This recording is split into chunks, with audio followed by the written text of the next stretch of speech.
함께 말씀을 나누도록 하겠습니다. 오늘 본문 말씀 요한복음 1장 29절에서 44절까지의 말씀입니다. 요한복음 1장 29절에서 44절까지의 말씀. 좀 깁니다만 좀 다 함께 봉독하겠습니다. 이튿날 요한이 예수께서 자기에게 나오심을 보고 이르되 보라, 세상 죄를 지고 가는 하나님의 어린 양이로다. 내가 전에 말하기를 내 뒤에 오는 사람이 있는데 나보다 앞선 것은 그가 나보다 먼저 계심이라 한 것이 이 사람을 가리킴이라. 나도 그를 알지 못하였으나 내가 와서 물로 세례를 베푸는 것은 그것을 이스라엘에 나타내려 함이라 하니라. 요한이 또 증언하여 이르되 내가 보매 성령이 비둘기같이 하늘로부터 내려와서 그의 의에 머물렀더라. 나도 그를 알지 못하였으나 나를 보내어 물로 세례를 주라 하신 그이가 나에게 말씀하시되 성령이 내려서 누구에든지 머무는 것을 보거든 그가 곧 성령으로 세례를 베푸는 이인 줄 알라 하셨기에 내가 보고 그가 하나님의 아들이심을 증언하였노라 하니라. 또 이튿날 요한이 자기 제자 중 두 사람과 함께 섰다가 예수님의 건의심을 보고 말하되 보라, 하나님의 어린 양이로다. 두 제자가 그의 말을 듣고 예수를 따르거늘 예수께서 돌이켜 그 따르는 것을 보시고 물어 이르시되 무엇을 구하느냐 이르되 랍비여 어디 계시오니까 하니 랍비는 번역하면 선생이라. 예수께서 이르시되 와서 보라. 그러므로 그들이 가서 계신 데를 보고 그날 함께 거하니 때가 10시쯤 되었더라. 요한의 말을 듣고 예수를 따르는 두 사람 중에 하나는 시몬 베드로의 형제 안드레라. 그가 먼저 자기의 형제 시몬을 찾아 말하되 우리가 메시아를 만났다 하고, 메시아는 번역하면 그리스도라. 데리고 예수께로 오니 예수께서 보시고 이르시되 내가 요한의 아들 시몬이니 장차 게바라 하리라 하시니라. 게바는 번역하면 베드로라. 이튿날 예수께서 갈릴리로 나가려 하시다가 빌립을 만나 이르시되 나를 따르라 하시니 빌립은 안드레와 베드로와 한 동네 벳세다 사람이라. 아멘. 자, 오늘은요 구약의 어린 양 사상이 성경에 어떻게 편만하게 기록되어 있는지 살펴보도록 하겠습니다. 자, 큰 틀에서 설명을 해드릴게요. 구약의 어린 양 사상은 이삭으로부터 출발을 합니다. 이삭으로부터 출발을 해요. 이삭이 자기를 번제할 나무를 등에 짊어지고 어디로 올라가요? 모리아산으로 올라가죠. 그 모리아산으로 올라가는 것을 우리는 그것을 보고 뭐를 떠올려야 하냐면 예수 그리스도를 떠올려야 돼요. 우리는 이 그림을 통해서 자신이 매달려 죽을 나무 십자가를 지고 골고다 언덕을 오르시는 예수님을 볼 수 있어야만 한다는 것입니다. 그리고 하나님의 명령으로 죽어야 할 그 이삭 대신에 어린 양이 등장을 하는 장면을 통해서는 하나님께서 준비하시는 참 어린 양, 그 예수 그리스도를 볼 수가 있습니다. 그러니까 예수 그리스도의 십자가를 통해서 모리아산을 바라다 보면 그곳에 참 어린 양이신 예수 그리스도가 예고되고 있었음을 우리는 알 수가 있는 겁니다. 그리고 6월절로 넘어가서 그 무죄한 어린 양의 피가 어디에 발라지죠? 임방과 문설주에 발려지고 죽어야 할 자들을 대신하여 그 어린 양이 죽고 죽어야 할 자들이 대신 살아나는 것을 통해서는 십자가를 지실 하나님의 어린 양이 또 한 번 설명이 되고 있다는 것을 확인할 수가 있습니다. 그런데 그 양은 그달 10일에서 14일까지 그 집에서 그 가족과 함께 머뭅니다. 바로 잡아서 먹지를 않아요. 10일에서 14일까지 그 집에서 함께 머뭅니다. 무슨 의미가 담겨져 있어요. 양을 바로 잡아 죽이지 않고 식구들과 함께 거하는 것에는 어떤 의미가 담겨져 있는데 그 어린 양과 그 집 가족이 하나라는 것을 상징적으로 보여주는 것입니다. 그러니까 그 어린 양과 그 집에 거하는 그 가족들이 한 가족임을 상징적으로 보여주는 대목이었어요. 연합의 의미죠. 그것도 역시 우리 교회를 위해서 교회의 대표가 되셔서 죽을 누구를? 예수 그리스도를 예표하고 있었던 것입니다. 그러니까 뭐예요? 전부 다 예수 그리스도를 이야기하고 있는 거잖아요. 자, 제사를 한번 들여다볼까요? 이스라엘의 제사 제도는 또 어떻습니까? 제사 제도를 통해서 수없이 많은 어린 양의 죽음을 직접 눈으로 보고 경험을 했습니다. 그들은. 역시 그 제물들도 모두 무죄한 예수 그리스도의 대속의 죽음을 상징하였던 것이었죠.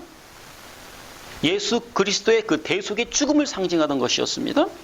그렇지만 이스라엘은 그 어린 양이 무엇을 상징하는 것인지 전혀 알 수가 없었어요. 그들에게는 무스테리온이었기 때문에 그렇습니다. 비밀이었기 때문에 그래요. 자칭 선민이었던 이스라엘은 자기들에게 하나님이 주신 제사 제도를 잘 행하면 그들은 구원을 받을 것으로 굳게 믿고 열심히 제사를 행했습니다. 그런데 세례 요한만 알아보았어요. 예수 그리스도를 보고 그분이 바로 구약에 수없이 예고된 그 메시아이시며 세상 죄를 지고 가는 어린 양의 실체라는 것을 알아봤던 것입니다. 여러분, 하나님은 타락한 인간들이 복음을 알아들을 수 없도록 그들을 하늘의 그 생명력과 일부러 차단시켜 놓으셨어요. 일부러 차단해 놨다니까요. 성소와 지성소 사이에 뭐가 드리워져 있어요? 커튼, 휘장이 드리워져 있잖아요. 이렇게 차단해 놓은 거란 말입니다. 자, 인간의 범죄함으로 인하여 이 땅은 초월과 완전히 단절되어 버린 겁니다. 초월과 완전히 단절되어 버렸어요. 따라서 인간은 하나님의 은혜가 임하기 전에는 절대 그 하늘의 비밀을 이해할 수도 없고 받아들일 수도 없습니다. 마태복음 13장 13절로 갑니다. 함께 읽겠습니다. 그러므로 내가 그들에게 비유로 말하기는 그들이 보아도 보지 못하며 들어도 듣지 못하며 깨닫지 못함이니라. 이사야의 예언이 그들에게 이르렀으니 일렀으되 너희가 듣기는 들어도 깨닫지 못할 것이요 보기는 보아도 알지 못하리라. 이 백성들의 마음이 완악하여져서 그 귀는 듣기에 둔하고 눈은 감았으니 이는 눈으로 보고 귀로 듣고 마음으로 깨달아 돌이켜 내게 고침을 받을까 두려워함이라 하였느니라. 하나님이 말씀이에요. 일부러 이렇게 못 듣고 못 보게 못 깨닫게 차단해 놓았다라는 겁니다. 마가복음 4장 10절로 갑니다. 예수께서 홀로 계실 때에 함께한 사람들이 12제자와 더불어 그 비유들에 대해 물으니 이르시되 하나님 나라의 비밀을 너희에게 주었으나 외인에게는 모든 것을 비유로 하나니 이는 그들은 보기는 보아도 알지 못하며 듣기는 들어도 깨닫지 못하게 하여 돌이켜 죄사함을 얻지 못하게 하려 함이라 하시고. 잘 보시면요, 주님께서 택함을 받은 자들 외에는 못 알아듣게 일부러 비유로 말씀하셨음을 알 수가 있습니다. 못 알아듣게 일부러 비유로 말씀하셨음을 알 수가 있어요. 예수 그리스도를 보고 그분이 바로 구약에 수없이 예고된 메시아이시며 세상 죄를 지고 가는 그 어린 양의 실체라는 것을 못 보고 못 알아듣게 못 깨닫게 막아 놓으셨다라고 하는 겁니다. 하나님은 하늘의 비밀을 하나님께서 택하신 자 외에는 절대 못 알아듣게 귀를 막아버리시고 절대 못 보게 눈을 막아버리신다는 말씀입니다. 그래서 설득이 안 되는 겁니다. 그래서 제가 설교는 설득이 되어서는 안 된다라고 말씀을 드렸던 겁니다. 엄밀히 말하자면 그들의 귀가 막혀버렸기 때문에 그렇습니다. 자, 이사야서 6장 8절로 갈까요? 함께 읽습니다.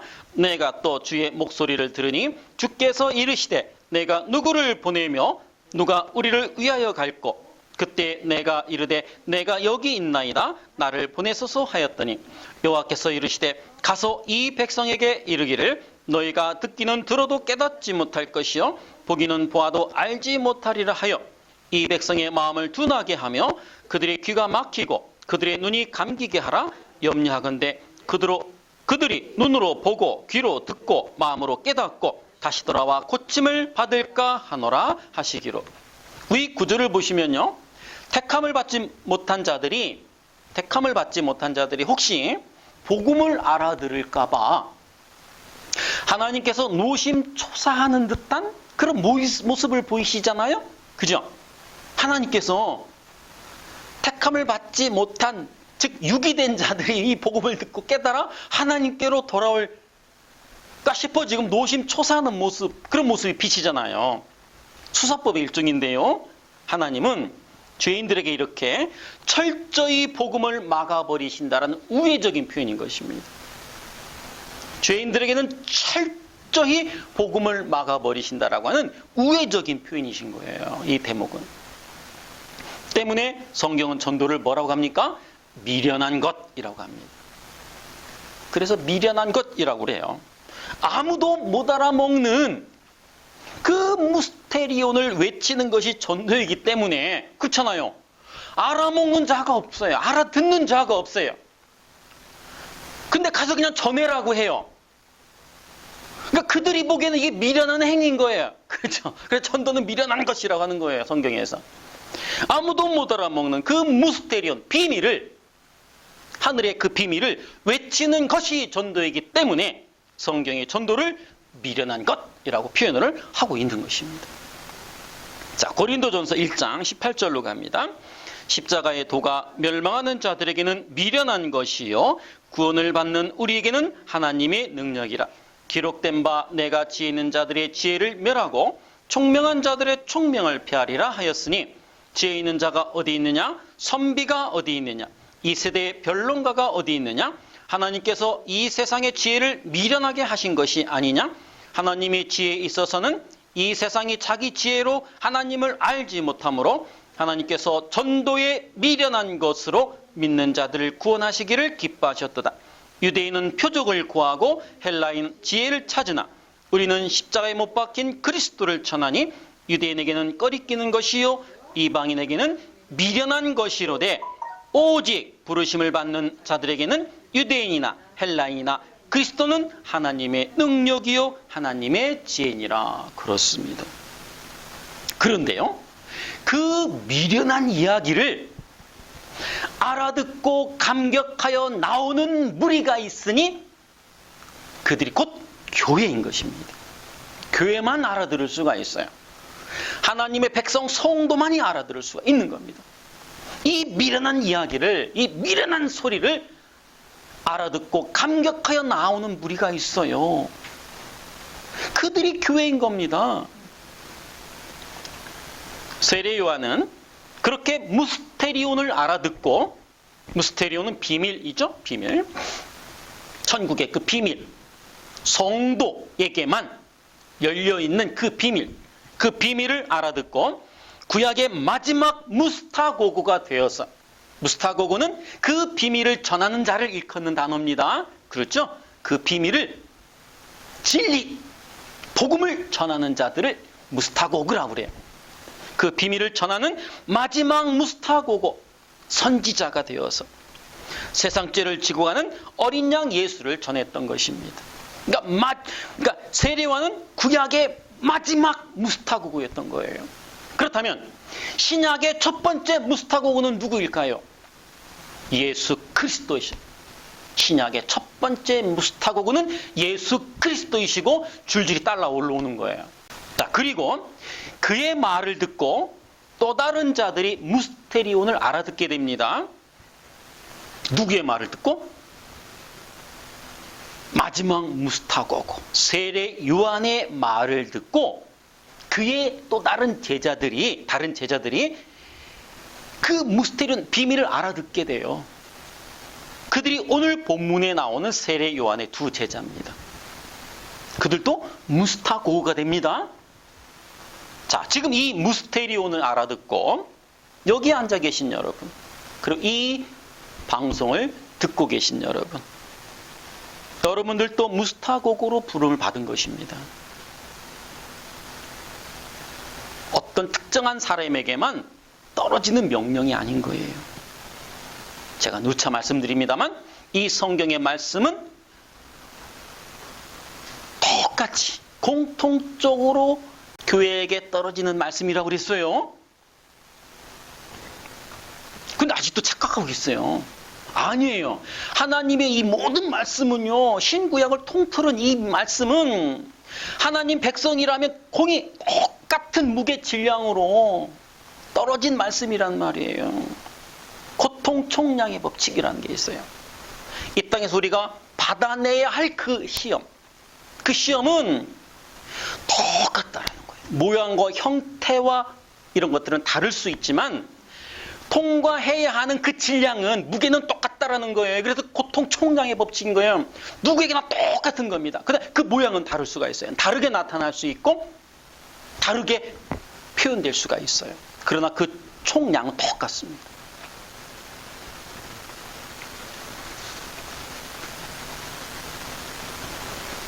자, 그럼 이어서요, 그 셋째 날을 통해서 하나님 백성으로 부름을 받은 그 사람들에게서 나타나는 특징을 좀 몇 가지 알아보고 마치도록 하겠습니다. 자, 셋째 날 다시 한번 읽어볼까요? 우리 본문으로 가셔서요. 자, 34절부터 44절까지만 천천히 다시 한번 봉독하겠습니다. 내가 보고 그가 하나님의 아들이심을 증언하였노라 하니라. 또 이튿날 요한이 자기 제자 중 두 사람과 함께 섰다가 예수의 건의심을 보고 말하되 보라 하나님의 어린 양이로다. 두 제자가 그의 말을 듣고 예수를 따르거늘 예수께서 돌이켜 그 따르는 것을 보시고 물어 이르시되 무엇을 구하느냐. 이르되 랍비여 어디 계시오니까 하니 랍비는 번역하면 선생이라. 예수께서 이르시되 와서 보라. 그러므로 그들이 가서 계신 데를 보고 그날 함께 거하니 때가 10시쯤 되었더라. 요한의 말을 듣고 예수를 따르는 두 사람 중에 하나는 시몬 베드로의 형제 안드레라. 그가 먼저 자기의 형제 시몬을 찾아 말하되 우리가 메시아를 만났다 하고, 메시아는 번역하면 그리스도라. 데리고 예수께로 오니 예수께서 보시고 이르시되 내가 요한의 아들 시몬이니 장차 게바라 하리라 하시니라. 게바는 번역하면 베드로라. 이튿날 예수께서 갈릴리로 나가려 하시다가 빌립을 만나 이르시되 나를 따르라 하시니 빌립은 안드레와 베드로와 한 동네 베세다 사람이라. 네. 자, 죄악으로 빛을 잃은 어두운 이 세상에 빛이 오셨습니다. 그런데 아무도 그 빛을 알아보지를 못했죠. 그 중에 한 사람만이 그 빛을 알아보고 저분이 바로 구약에서 예언된 어린 양이라고 외쳤습니다. 세례 요한이었죠. 자, 그 증명은, 그분이 메시아라고 하는 그 증명은 성령이 뭘로? 비둘기처럼 임하는 것으로 증명이 되었습니다. 이미. 그렇죠. 그리고 그렇게 신약의 첫 번째 무스타고고이신 그 주님의 은혜에 의해서 그 주님과 같이 똑같이 세례를 받고 하나님의 백성이 될 사람들이 하나 둘씩 부름을 받게 되는 것이 방금 읽은 셋째 날 내용인 것입니다. 자, 그러니까 보세요.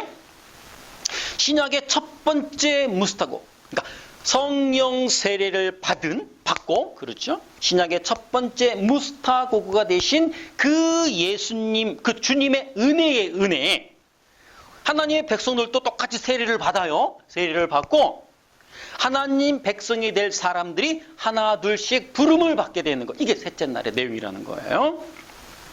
사도 요한은 전혀 빛을 알아보는 자가 없었던 그곳에서 주님을 알아본 세례 요한을 비롯한 신약의 교회를 상징하는 12사도가 주님께 선택받는 모형을 통해서 하나님의 백성들이 어떻게 부름을 받게 될 것인가를 미리 보여주고 있는 것입니다. 자, 본문에는 그렇게 은혜로 부름을 받게 된 사람들에게 나타나는 특징이 몇 가지가 기록되어 있습니다. 자, 우선 34절을 먼저 봅니다. 내가 보고 그가 하나님의 아들이심을 증언하였노라 하니라. 여기서요, 중요한 단어는 보다라는 단어입니다. 이 보다는 호라오라는 단어인데요. 호라오. 이 호라오는 그냥 보는 것이 아니에요. 그냥 보는 것. 우리말에도 보다라는 단어가 여러 가지 뜻이 있습니다. 관자와 견이 있거든. 볼관, 볼견. 여기서 이 호라오, 이 보다는 우리말 관에 해당되는 뜻입니다. 관찰하여 유심히 자세하게 들여다보는 겁니다. 자, 사물이나 사람을 볼 때에 깊은 인상이 남도록 주의하여 관찰하다, 구별하다라는 뜻입니다. 자, 세례 요한은 주님을 볼 때 어떻게 봤다라는 거예요? 그냥 본 것이 아니라 호라호한 것이라는 거예요. 관했다라는 겁니다. 그 현상을 자세히 들여다봤다라는 거예요. 그것이 하나님의 은혜를 입은 자들의 첫 번째 특징입니다. 자, 거듭난 자는 그렇죠? 거듭난 자는 첫 번째 어떤 특징이 있다? 말씀을 호라호하는 특징을 갖게 된다라는 뜻이에요. 말씀을 호라호 보는데 어떻게 본다? 관찰하고 구별하여 분별하여 읽어낸다라는 거예요. 하나님의 은혜로 하늘의 비밀을 알게 된 사람들은 온 정신과 온 시선이 그 비밀, 즉 말씀에 집중되어 있어서 호라호, 집중하여 관찰하게 된다라는 뜻이에요. 그렇다면 여러분들, 오늘날은 어떻게 주님을 호라호 할 수 있습니까? 예수님 당시에는 예수님을 보고 호라호 할 수 있었어요. 그렇죠? 그 오늘날은 어떻게 호라호 할 수 있습니까? 예수님을 그대로 글로 옮겨놓은 성경의 이 말씀을 통해서 호라호해야 하는 것입니다. 그러니까 성경을 열심히 읽고 탐구하고 연구하셔야 돼요. 여러분들은.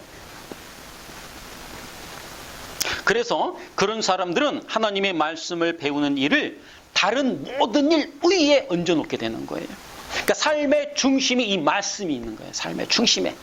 우선순위에 이 말씀이 있는 거죠. 삶의 우선순위. 여러분들은 삶의 우선순위에 뭐가 있습니까? 말씀이 있습니까? 예배가 있습니까? 한번 돌아봐 보십시오. 자, 그럴 때 주님은 그 사람들을 떼아오마이 하십니다. 헬라어가 좀 많이 나오는데요. 떼아오마이 하시는데요. 37절 한번 보실까요? 자, 요한복음 1장 37절입니다. 두 제자가 그의 말을 듣고 예수를 따르거늘 예수께서 돌이켜 그 따르는 것을 보시고, 그러죠? 이때 이 보시고가 보시고 할 때 이 보시고가 떼아오마이라는 뜻입니다. 단어입니다. 자, 38절에 쓰인 이 떼아오마이는요, 관심과 의도를 가지고 깊이 꿰뚫어 보는 것을 말하는 거예요. 그래서 하나님은 우리를 나보다도 더 잘 아신다라는 말이 여기서 나온 거예요. 머리카락도 다 세신 받으신 하나님이란 말씀이 있죠? 그게 여기서 나온 말이에요. 나도 나를 잘 모르겠는데 하나님은 나보다 더 잘 아셔. 환히. 내가 나를 모르는 부분까지 세상이 꿰뚫어 보고 계셔요. 이게 떼아오마이라는 뜻이에요. 그리고 주님은 그들을 떼아오마이 하실 뿐만 아니라 엠블레포 하십니다. 자, 또 하나 확인해 볼까요? 42절을 보실까요? 1장 42절입니다. 데리고 예수께로 오니 예수께서 보시고 이르시되 내가 요한의 아들 시몬이니 장차 개바라 하리라 하시니라. 예, 여기 때 보시고 이거는 엠블레포. 다 달라요. 자, 여기서 쓰인 보시고는요, 엠블레포라는 단어인데요. 이렇게 헬라어에는 보다라는 단어가 다양합니다. 자, 이 단어는 신적인 통찰력을 가지고 사람과 사물을 보는 것을 말해요. 신적인 통찰력. 그래서 주님은 여전히 추한 이 육신의 모습으로, 지금 이 나의 모습으로 나를 바라보시는 것이 아니라 하나님께서 이미 창세전에 우리 안에 새겨놓으신 그 새 사람의 모습으로 우리를 보시는 거예요. 창세전에 이미 우리 안에 새겨놓으신 그 새 사람으로 우리를 보시고 또 그 새 사람으로 우리를 그렇게 바꾸어 나가시는 겁니다. 그것이 바로 엠블레포예요. 잘 들어보세요. 주님께서 요한의 아들 시몬을 보시고는 이름을 바꿔줘요. 그렇죠. 이름을 바꿔준단 말입니다. 이 시몬이라는 단어는 광야, 사막이라는 뜻인데요. 그러니까 물이 없는 곳이라는 뜻이에요. 물이 없는 곳, 광야, 사막. 시몬의 이름을 게바라고 지어줍니다. 게바는 아람어로 반석 바위라는 뜻이고요. 헬라어로는 베드로라고 부르는 겁니다. 자, 주님은 베드로의 이름을 지어주심으로 그 조약돌보다 못한 그 의지로 주님을 3번 부인했잖아요. 그 베드로를, 그 요한의 아들 시몬의 그 참 본질을, 베드로 이전의 이름은 시몬이니까요. 그 요한의 아들 시몬, 그 시몬의 참 본질을 이미 아셨음을 보여주는 대목이에요. 이름을 시몬에서 베드로라는 이름으로 지금 바꿔줬단 말이죠. 그럼 뭐예요? 시몬이었을 때는 어떤 사람이었습니다? 광야, 물 없는 사막이었던 자가 베드로, 반석이 되었어요. 그러면 이 그 참 본질은 어떤 본질이었어요? 베드로라는 그 본질을 알아보았던 겁니다. 껍데기를 보지 않고, 여전히 추한 나의 이 지금 현재의 모습을 보지 않고 그 안에 하나님께서 새겨 넣어주신 베드로라는 본질을 봤던 거예요. 예수님께서는. 거기에서 그를 게바, 반석으로 마시겠다는 주님의 의지를 천명한 것입니다. 내가 베드로라고 이름을 지어줬다라는 것은, 예수님께서 베드로라고 하는 이름을 지어줬다라는 것은 그의 본질을 꿰뚫어 보시고 내가 그렇게 본질에 맞게끔 내가 그를 바꿔내시겠다라고 하는 주님의 의지를 천명했던 겁니다. 여러분들, 당시 그 셈족의 문화권에서 이름을 지어준다라고 하는 것은 소유권과 통치권을 말하는 것이었어요. 이름을 지어준다라는 것은 소유권과 통치권을 말합니다. 그러니까 지금 주님은 베드로에게 너는 내 것이야. 그리고 반드시 나는 너의 참 본질을 찾아줄 것이야 라고 말씀하시고 있는 겁니다. 너의 참 본질, 어떤 본질? 베드로, 반석이라고 하는 그 참 본질을 찾아줄 것이야 라고 말씀하고 계신 겁니다. 자, 이 장면도요, 어디서 많이 보던 장면인데요, 창세기에서 하나님이 천지를 창조하시고 하나님 백성을 창조합니다. 그리고 그 백성을 이름을 지어주는데 사람이라고 지어줍니다. 하나님께서 사람의 이름을 지어주셨다라고 하는 것은 사람은 하나님의 소유이며 하나님의 통치를 따라 살아가야 한다라는 뜻인 거예요. 창세기 5장 1절로 갑니다. 이것은 아담의 계보를 적은 책이니라. 하나님이 사람을 창조하실 때에 하나님의 모양대로 지으시되 남자와 여자를 창조하셨고 그들이 창조되던 날에 하나님이 그들에게 복을 주시고 그들의 이름을 사람이라 일컬으셨더라. 2절에 보시면요, 일컬으셨다, 카라라는 단어가 나오죠. 이름을 짓다라는 뜻입니다. 이름을 짓다. 자, 오늘 본문에서 예수님이 제자들을 모으시는 과정에서, 다른 말로 새 창조의 새 백성을 만드시는 과정에서 베드로의 이름을 지어주시는 것은 아주 중요한 의미가 있는 거예요. 멀쩡한 이름 놔두고 왜 자기가 뭔데, 아버지가, 그러죠? 내 부모가 지어주신 이름을 당신이 뭔데 바꿔요. 어떤 의미가 담겨 있는 거예요. 새 창조의 백성을 만드시는 과정에서 베드로란, 기존에 가졌던 이름을 삭제하고 다른 이름, 베드로란 이름을 지어주신 것에는 아주 중요한 의미가 담겨져 있다는 거예요.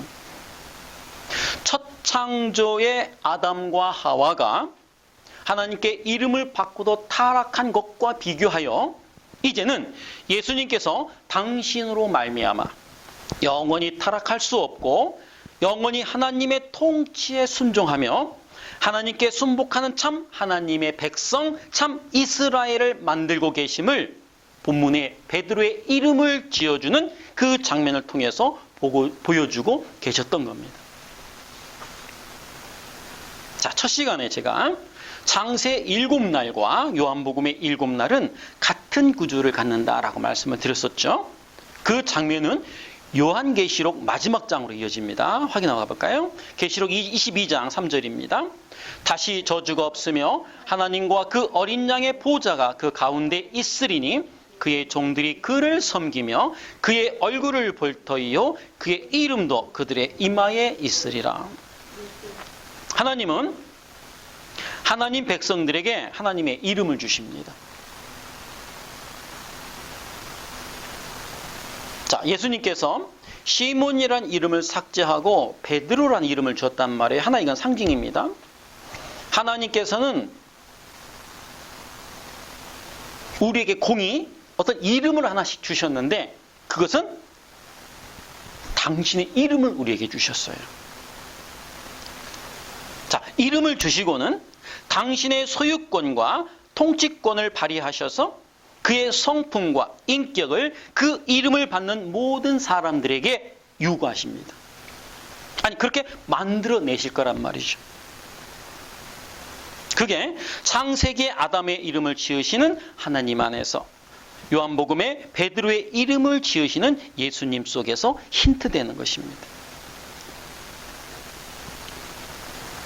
자, 계시록 22장 4절 한번 다시 볼까요? 자, 그의 얼굴을 볼 터이요 그의 이름도 그들의 이마에 있으리라. 이 말은 뭐예요?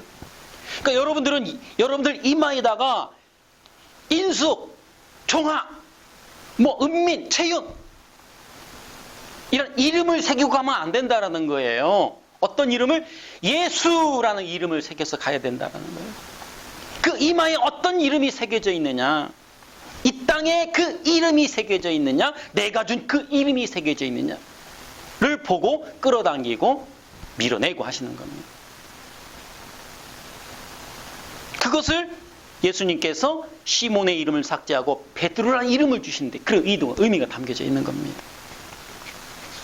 그리고 사도 요한은 본문 38절에서 주님을 쫓아온 세례 요한의 두 제자 안드레와 다른 제자는 그 사도 요한이 분명할 것이다라고 얘기하는데요. 그 중요치가 않아요. 안드레와 다른 제자와 주님 간의 그 선문답 같은 대화를 통해서 주님의 은혜를 받은 자들은 주님이 주시는 어떤 것에 관심이 있는 것이 아니라 주님을 추구하며 주님만을 찾는 자들임을 보여주십니다. 세례 요한의 두 제자가 요한의 말을 듣고 주님을 쫓았습니다. 그렇죠. 요한이 어떤 장소에 앉아서 그 제자와 둘이 앉아서 이렇게 좀 쉬고 있는데 저 앞에서 예수님이 이렇게 걸어오세요. 그러니까 세례 요한이 예수님을 향하여 너희의 다른 스승이다 라고 하니까 두말 없이 일어나서 예수님을 따라갑니다. 그런데 주님은 자신을 쫓아온 그들에게 누구를 찾느냐라고 묻지 않으시고 무엇을 찾느냐라고 물으세요. 일반적으로 누구를 찾느냐라고 묻는 것이 일반적인데 무엇을 찾느냐라고 물으신단 말이죠. 지금 선문답 같은 대화를 합니다, 지금. 자, 그 말은 주님께서 이미 두 제자의 마음을 알고 계셨음을 보여주고 있는 겁니다. 제자들이 나중에 많은 실수를 하고 어처구니 없는 행동을 하기도 하지만 지금 이곳에서 예수를 따르는 것은 이 세상의 유익을 위해서가 아닌 예수 그리스도와 함께하는 것을 목적으로 해야 함을 그림으로 보여주고 있는 겁니다. 그래서 주님은 그들에게 무엇을 찾느냐라고 물으셨던 거고 제자들은 자신들이 그 무엇에 관심이 있는 것이 아니라 주님과 함께 거하는 것에 관심이 있다라는 것을 보여주는 대답으로 랍비요 어디에 묵으십니까? 라고 물어봤던 거예요. 선문답 같은 대답. 우리가 이래야 된다라는 거예요. 우리가. 그러니까 예수님을 쫓는 것에 쫓는 그 무엇에 관심을 갖는 것이 아니라 그렇죠. 예수님을 그러니까 무엇에 예수님을 통하여 예수를 통하여 주님을 통하여 무엇을 얻어낼 수 있느냐에 관심을 가져서는 안 된다라는 거죠. 이것을 우리에게 교훈시키는 대목인 겁니다. 바로 그때 주님은 그들에게 와보라 라고 말씀하십니다. 그리고는 그들과 함께 거하시죠. 그때가 10시쯤 되었더라 라고 그래요. 39절에 보면 그와 함께 예수님과 그들이 함께 거하니 때가 10시쯤 되었다. 이때 10시는요. 시간을 나타내는 의미로 적어놓은 게 아니에요. 그때가 바로 그들의 인생의 변환 시점이라는 것을 강조하기 위해서 시간을 적어놓은 것이지 그때가 몇 시 이거를 기록해둔 목적이 아니었단 말이에요. 시간의 그들의 인생의 변환 시점 그때가 그 시간이 그렇죠? 주님과 함께 거하면서 그들의 인생이 변한 시점이라는 것을 굳이 시간을 통해서 밝히고 싶었던 겁니다. 여러분들, 거하면 하면 생각나는 구절이 있죠. 말씀이 육신이 되어 우리 가운데 거하심에, 이미 앞서 배웠었죠. 이때 거하다라는 것은 장막을 치다, 성막을 치다라는 뜻을 갖는다라고 제가 설명을 드렸습니다. 그러니까 주님은 당신을 쫓는 자들 의에 뭘 친다라는 거예요? 장막을 치시고 성막을 치시고 하늘의 비밀을 뭐예요? 가르치셨던 겁니다. 그랬더니 바로 안드레가 자기 형 베드로에게 달려가서는 뭐라고 그래요? 우리가 메시아를 만났다라고 형에게 복음을 제시해요. 우리가 메시아를 만났다라고 바로 전도를 하더라는 거예요. 무스테리온을 알아먹은 거예요. 예수님과 함께 거하면서 예수님으로부터 그 하늘의 비밀 무스테리온을 들었어요. 깨달았어요. 신비에 새겼어요. 그걸 들고 자기 형에게 달려간 겁니다. 뭐가 되어서? 무스타고고, 그 말을 전하는 자가 되어 달려간 겁니다. 이렇게 은혜를 받은 성도는 주님을 어떻게 해야 된다? 호라오 해야 할 뿐만 아니라 주님을 진리만을 추구해야 하는 사람들인 겁니다. 주님을 쫓아서 뭐를 얻어낼 수 있을까? 에 관심을 가져서는 안 된다라는 것이죠. 그때 주님은 우리에게 더 풍성한 하늘의 비밀을 계시해 주실 겁니다. 그리고 요한은 오늘 본문의 내용을 통해서 오늘날 성도들이 쉽게 빠지게 될 오류에 대해서도 지적해 주고 있어요. 제가 이 요한복음 1장의 이 내용은 방대하다라고 말씀을 드렸었죠. 요한복음은요, 서론과 본론과 결론으로 나눠지는데요. 지금 우리가 지금 서론 부분을 공부하고 있단 말이에요. 그러니까 이 요한복음 1장에는 성경 전체가 다 녹아져 있어요. 여러분들 1장만 제대로 공부해 놔도 여러분들 복음을 좀 제대로 알 수가 있는 거예요. 자, 그리고 요한은 오늘 본문의 내용을 통해서 오늘날 성도들이 쉽게 빠지게 될 오류에 대해서도 지적해 주고 있는데요. 세례 요한은 당시에 엄청난 이야기거리를 갖고 다녔던 사람이에요. 화제거리를 늘 달고 다녔던 사람이란 말이에요. 누가? 세례 요한이요.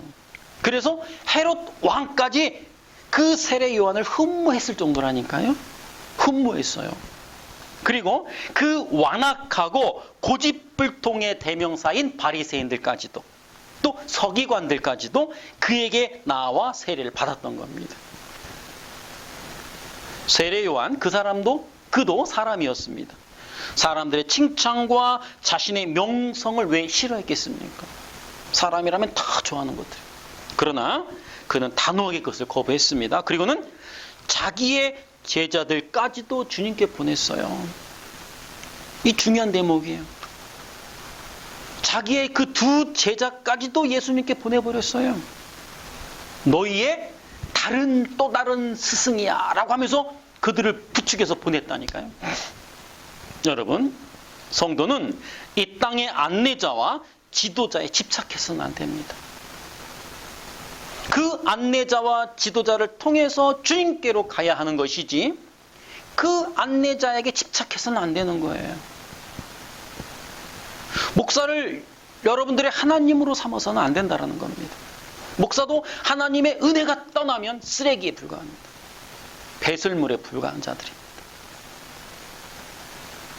많은 사람들은 목사를 통해서 하나님을 본다라고 하는데 이것은 아주 위험한 신앙입니다. 아니에요. 아주 위험한 신앙이에요. 그런 사람들에게 있어서 목사가 실수를 하거나 죄를 지으면 자신들의 신앙까지도 총체적으로 흔들릴 수밖에 없어요. 목사는 여러분들을 하나님께로 안내하는 안내자요, 잠정적인 지도자일 뿐이에요. 안내자, 그것도 잠정적인 지도자. 영원한 지도자가 아니라 잠정적인 이 땅에서의 지도자일 뿐인 겁니다. 누구께로? 하나님께로 안내하는 지도자. 그리고 목사님들도 성도를 자기 사람으로 만드는데 혈안이 되어서는 안 돼요. 제자를 많이 길러내죠. 왜 제자를 길러냅니까? 아들로 낳아야죠. 제자가 되어서는 천국 못 갑니다. 제자가 아들이 되어야 돼요. 말씀으로 그를 낳아야 돼요. 내가 복음으로 그를 내가 낳아야 돼요. 부려먹기 좋은 제자로 길러서 다 세력화하죠. 목사들은 성도들을 하나님께로 이끄는데 최선을 다해야 합니다. 그리고 나보다 더 복음을 잘 제시하는, 가르치는 목사가 있다라면 보내야 돼요. 세례요한처럼. 언제든지 더 나은 곳으로 보낼 준비를 해야 하는 것입니다. 바로 이러한 사람들이 예수 그리스도를 증거하는 증인으로 부름을 받은 성도인 겁니다. 안 그러면 다 가짜입니다. 여러분이 보신 것처럼 주님을 따르는 제자들이 자기 가진 거 다 버리고 주님을 쫓습니다. 어떻게 그런 일들이 일어날 수 있어요? 진정으로 하늘의 비밀을 알고 주님을 쫓게 된 사람들은 그보다도 더 귀하고 영광스러운 일이 없다는 것을 알기 때문에 그렇습니다. 초계처럼 버릴 수가 있는 거예요. 누가복음 3장 1절로 갑니다.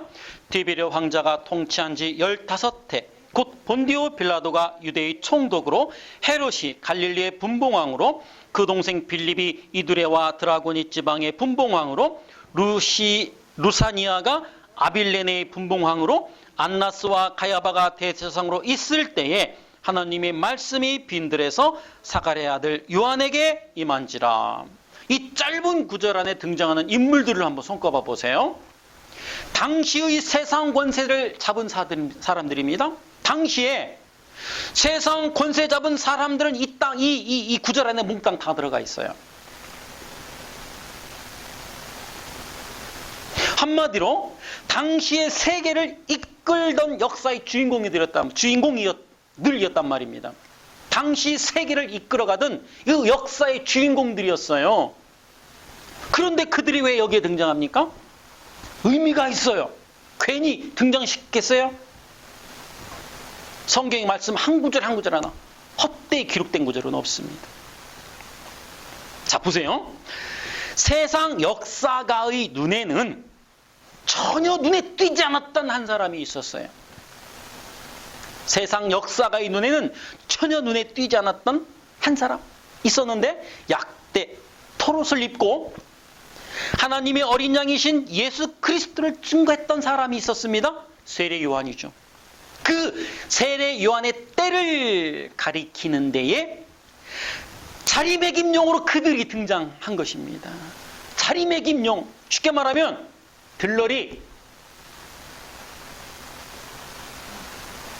들러리로 등장한 거예요. 세상에서는 그들이 주인공이었을지는 모르지만 아닙니다. 성경에서는 세례 요한이 주인공입니다. 여러분들이 주인공인 거예요. 주님을 모르는 자들이 들러린 겁니다. 매김용이에요. 여러분의 때를 가리키는 데에 그들을 자리매김용으로 그냥 채우는 겁니다. 여러분들이 주인공이에요. 여러분들이 주인공이라고요. 그 가치를 아시겠습니까? 그래서 증인들은 이 세상의 힘에 관심을 두지 않았던 거예요. 언제든지 저개처럼 버리고 주님을 쫓을 수 있었던 것입니다. 그렇게 하나님의 눈에는 바로 여러분들이 주인공이에요. 여러분들에게만 관심이 있습니다. 여러분들에게만 성경이 주어졌고 여러분들에게만 관심이 있어요. 나머지는 다 들러리예요. 들러리. 인생 채찍 사람 막대기로 쓰기 위해서 다 여러분들 주변에 박아놓은 나무들이란 말입니다. 그러나 세상에서는 그들이 주인공으로 비춰져요. 아닙니다. 여러분들이 주인공이 그들이 자리매김용인 것입니다. 그런데 그 모든 것이 어떻게 이루어졌습니까? 하나님의 은혜로 시작되어 하나님의 은혜로 완성되는 것입니다. 이렇게 구원이라고 하는 것은 하나님의 은혜로 시작하여 하나님의 은혜로 완성이 되는 것입니다. 우리는 그 요한복음을 통해서 바로 이 은혜의 복음을 확인하는 것입니다. 여러분들은 성경에서 다른 거를 요구하시면 안 돼. 찾으려고만 안 돼요. 이 세상을 어떻게 하면 정말로 멋지게 한번 살다 갈 수 있을까라고 하는 이런 그런 내용을 뽑아내려고 하시면 안 됩니다. 그런 시도를 하시면 안 돼요.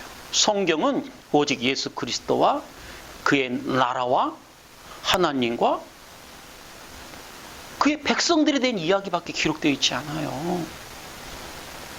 우리는 그렇게 그 은혜를 확인하고 그 은혜에 감흡하여 주님을 더 많이 알고 싶어 말씀을 호라워해야 하는 것입니다. 그래서 말씀을 이렇게 말씀 앞에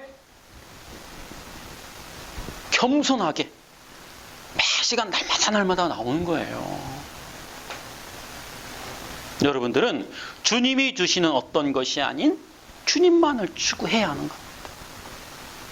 세례요한의 그 두 제자가 예수님을 쫓으면서 무엇을 찾느냐라는 질문에 랍비여 어디 계시오니까? 라고 대답한 것처럼 무엇을 찾는 것에 우리는 관심이 없습니다. 예수님과 함께 거하는 것에 우리는 관심이 있어요. 우리에게 보여주신 교훈인 거예요. 우리에게 그런 답을 요구하시는 겁니다. 여러분들은 하나님께서 세우신 안내자와 지도자를 통해서 그렇게 하나님께로 한 발 한 발 다가가는 신앙생활을 열심히 경주하시면 되는 거예요. 그리고 은혜로 나를 구원해 주신 하나님께서 은혜로 나를 완성시켜 내실 것을 또한 믿어야 됩니다. 이건 아주 중요한 거예요. 중요한 교리입니다. 여전히 추한 나의 이 겉모습을 보시고 하나님이 나를 보고 실망하지 않으실까? 아니요. 창세전에 나의 이 모습 안에 이미 새겨 놓으신 또 다른 모습이 있어요. 새 사람의 모습. 그 새 사람의 모습을 보시고 그 새 사람의 모습대로 나를 지어져 가시는 분이 하나님이시라니까요. 그것을 은혜라고 하는 거예요. 뭐 하나 두 개 지켜놓고 나 다 지켰네. 이게 바리새인들이었다니까요. 여러분들 뭔가를 지켜서 가는 곳이 아니에요. 천국이라는 것은. 절대 제발 좀 알아먹으세요. 뭘 지켜서 갈 수 있는 것이 아니라니까요. 자꾸 우리는 하나님 그 은혜 십자가 은혜 뒤로 숨어야 하는 자들이라니까요. 답답해 미치겠어요. 뭔가를 지켜서 해내서 가려고들 해요. 은혜를 모르는 거예요. 은혜를. 자꾸 우리는 그 십자가 은혜 뒤로 숨어야 되는 자들입니다. 그래서 나에게는 예수님의 은혜가 필요한 것이지 그 자리로 내려가야 하는 것이지 뭘 자꾸 그렇게 지켜내려고 하세요. 100개 중에 99개는 지켜 한 개를 못 지키면 하나님께서는 다 못 지킨 걸로 간주하신다고 분명히 말씀하셨어요. 그러면 뭡니까? 여러분들이 예수님 당시에 그 바리새인들보다 더 나을 수 있어요? 이들보다 나은 자는 없다라고 그랬어요. 하나님께서도 분명히. 제발 좀 이 은혜를 복음을 좀 알아먹을 수 있기를 주님의 이름으로 축복합니다.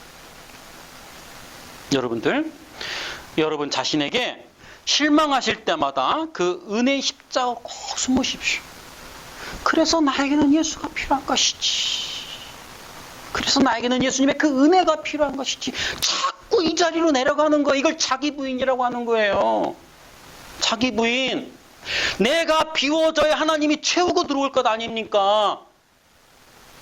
내가 비워져야 하나님이 그 자리를 채우고 들어오시. 이것이 성화인 거예요. 내가 뭐를 지켜내요. 내가 나를 변화시켜가는 게 성화가 아니라 내가 나를 자꾸 비워낼수록 하나님은 그 자리를 자꾸 채우고 들어오신다니까요. 그게 성화인 겁니다. 여러분의 현실을 보시고 실망하지 마십시오. 우리에게는 그 은혜의 십자가가 있지 않습니까? 이 세상 사람들은 거들떠보지도 않는 그 은혜의 십자가가 우리에게는 이미 주어졌지 않습니까? 2000년 전 아니요. 묵시 창세전에 이미 우리에게 던져진 겁니다.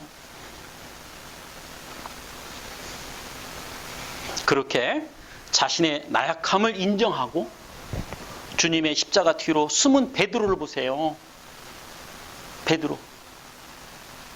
베드로는 그 은혜에 의해 자라나서 예수님의 수제자로 자리매김을 했다니까요. 그 쪼다 베드로 그 남자다웠던 가룟 유다는 악인의 대명사가 되었고 멋지잖아요.